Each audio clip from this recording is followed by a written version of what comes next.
அறம் வளர்க்கும் கதைகள். 1. நட்பின் மெய்யான அர்த்தம். ஒரு கிராமத்தில் ராம், ஷியாம் என்ற இருவர் இருந்தனர். அவர்கள் சிறந்த நண்பர்கள். ஒரு நாள் அவர்கள் வனத்தில் சவாரி சென்றனர்.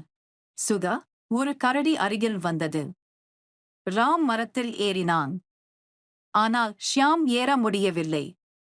அச்சத்தில் அவன் மயங்கியவன் போல தரையில் படுத்தான். கரடி அவனை வாசிக்க வந்து நாறி சென்றது. கரடி போன பிறகு ராம் கீழே இறங்கினான்.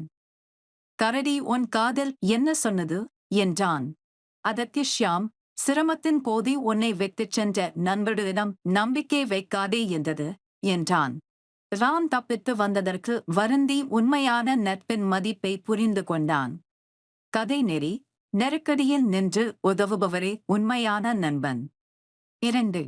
நன்றி மறவாத நடந்து கொள்.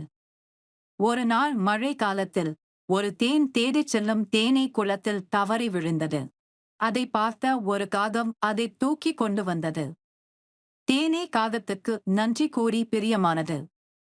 சில நாட்கள் கழித்து காகம் வேட்டைக்காரர் வரைவில் சிக்கியது. தேனீ அதைக் கண்டு வேட்டைக்காரரை கடித்து காகத்தை உயிர் தப்பச் செய்தது. கதை நெறி. செய்த நன்மையை மறக்காமல் பதிலளிக்க வேண்டும்.